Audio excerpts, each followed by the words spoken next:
Ang Villa Esperanza ay hindi lamang isang simpleng subdibisyon.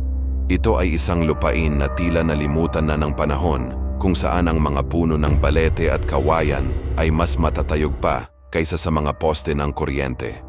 Oktubre 15, 2018 nang huling ibaon ang pako sa huling tabla ng aking bagong silid. Matagal ko itong ipinakiusap kay Papa. Bilang panganay na nasa kolehiyo na, kailangan ko ng katahimikan para sa aking mga plate at pag-aaral. Ang solusyon? Isang silid na parang nakalutang, nakatayo sa itaas ng malawak na balkon sa likod ng aming bahay, na tila isang toreng nagmamasid sa madilim at masukal na kakahuyan sa aming bakuran. Noong Nobyembre 2, 2018, saktong araw ng mga patay, tuluyan na akong lumipat sa itaas.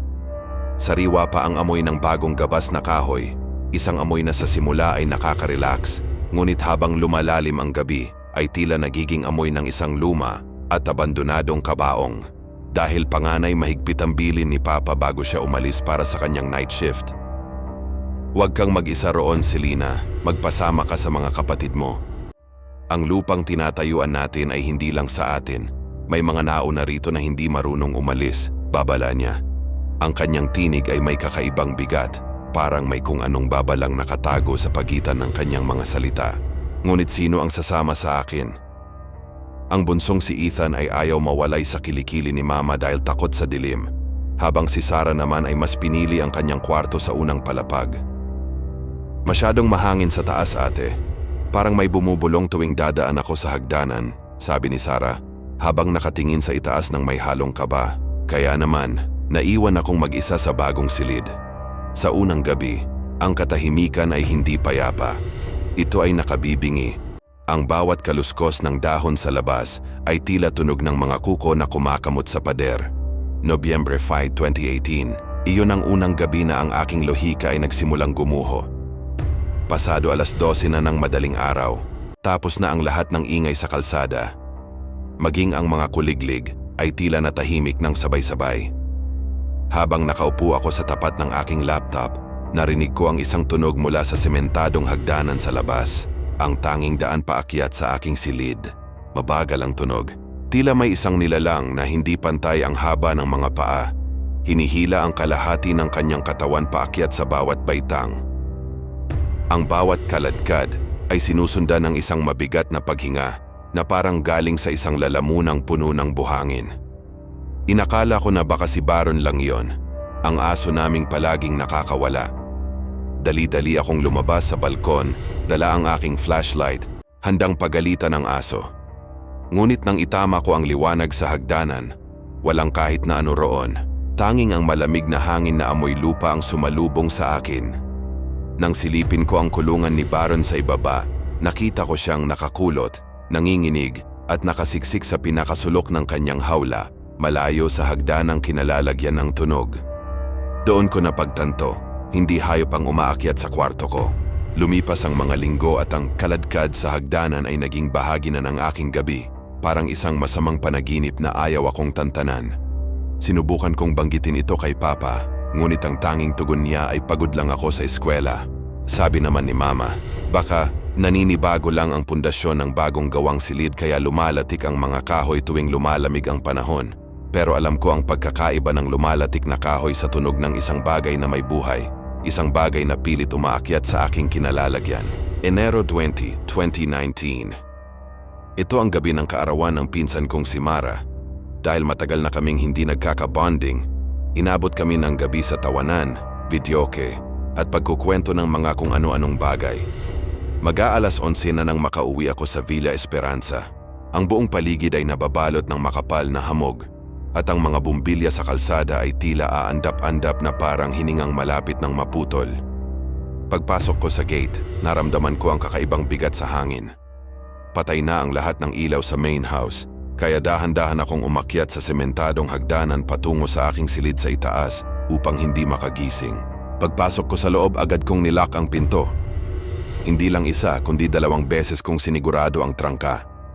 Humiga ako sa kama ngunit hindi ako dinalaw ng antok. Ang bawat kaluskos ng kurtina ay tila kamay na kumakaway sa akin.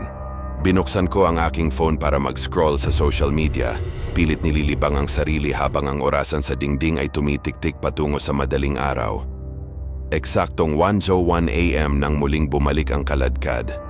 Ngunit sa pagkakataong ito, mas mabigat, mas mabilis, mas galit. 3 malalakas na katok ang yumanig sa aking pinto. Hindi ito katok ng isang taong humihingi ng permiso. Ito ay katok ng isang nilalang na nagigiit na pumasok. "Ma, ikaw ba yan?" Mahina akong tanong. Kahit na ang buong sistema ko ay sumisigaw na hindi si Mama ang nasa labas. Walang sumagot. Isang nakabibinging katahimikan ang sumunod bago muling narinig ang tunog ng matutulis na kuko na dahan-dahang ginagasgas ang kahoy ng pinto. Parang may gustong humukay papasok. Naramdaman ko ang panlalamig ng aking mga kamay at paa. Ang hangin sa loob ng kwarto ay tila naging kasing lamig ng yelo. Dahil sa halo-halong takot, puyat at ang kagustuhang matapos na ang lahat ng ito, tumayo ako. Bit-bit ang nanginginig na mga binti, naglakad ako patungo sa pinto. Gusto kong makita kung sino ang nanggugulo sa akin. Inilapit ko ang aking mata sa maliit na butas ng doorknob. Ang bahaging hindi pa nalalagyan ng lock core, kaya diretso ang tanaw sa labas ng balkon. Huminga ako ng malalim, pilit pinakalma ang kumakabog kong dibdib. Inasahan kong makakita ng dilim o baka ang anino ng kakahuyan. Pero imbes na ang pamilyar na tanawin ng gabi, may ibang bumati sa akin. Pula. Isang matingkad, nanlilisik at basang-basa na kulay pula ang bumungad sa akin. Sa simula ay akala ko ay telang nakatakip, ngunit nang gumalaw ang mapulang iyon at nakita ko ang puti at mga ugat sa paligid, nanigas ang buong katawan ko. Iyon ay isang mata. Isang dambuhalang mata na punong-puno ng dugo. Nakadikit din sa kabilang panig ng butas, tinititigan ako ng direkta. Nararamdaman ko ang init ng hininga ng nilalang na tumatagos sa maliit na butas patungo sa aking mukha. Sa sandaling iyon, alam kong hindi lang ako ang nanonood, ako ang pinapanood. Hindi ako makahinga, ang dugo sa mga mata sa kabilang panig ng butas ay tila hinihigop ang aking kaluluwa. Gusto kong sumigaw, pero walang boses na lumalabas sa aking lalamunan. Nanatili akong nakapako sa kinatatayuan ko habang ang duguang mata ay dahan-dahang gumagalaw, kumukurap ng mabagal habang ang malapot na pulang likido ay dumadaloy sa kahoy ng pinto. Sa sobrang lapit namin, narinig ko ang isang paos at basag na bulong mula sa labas. "O, nasaan ang anak ko?" Mabilis akong umatras at natumba sa aking kama. Hindi ko na napigilan ang aking sarili at napasigaw na ako ng malakas. "Papa, Mama, tulong." Sa gitna ng aking paghiyaw, narinig ko ang mabilis na yabag ng mga paa na pababa sa hagdanan. Ang kaladkad ay naging mabilis na takbo hanggang sa mawala ang tunog sa dilim ng kakahuyan. Ilang sandali pa, bumukas ang pinto sa ibaba at narinig ko ang boses ni na Papa na nag-aalala. Kinabukasan, nanginginig kong ikinuwento kay Mama ang bawat detalye. Habang nagsasalita ako, nakita ko ang unti-unting pagpula ng kanyang mga mata at ang panginginig ng kanyang mga kamay. Inilapit niya ang kanyang upuan sa akin at bumulong sa paraang tila ayaw niyang marinig ng mga pader. Sabi ng matatanda rito sa Villa Esperanza, bago pa man ito naging subdivision, may isang babaeng nanirahan dito noong panahon ng digmaan, panimula niya. Ayon sa kwento, ang babaeng ito ay kilala ngayon bilang ang Black Lady. Nawala ang kanyang anak sa gitna ng kaguluhan at sa tindi ng kanyang pagtangis at paghahanap, dinukot niya ang kanyang sariling mga mata sa desperasyon at pait. Ang sabi nila, ang isang mata niya ay tuluyang nabulag, ngunit ang isa naman ay nanatiling duguan at ninaligawn. Isang matang naglalakbay sa gabi para maghanap ng batang papalit sa kanyang nawalang anak. "Yuwang silid mo, Selena," dagdag ni Mama habang tumitingin sa itaas. Yung ay nakatayo sa tapat ng punong kung saan siya huling nakitang naghihintay. "Noong sumilip ka sa doorknob, hindi ka lang tumingin sa isang multo. Binigyan mo siya ng pagkakataong makita ka. Mula noon, hindi na ako muling natulog sa silid na yon.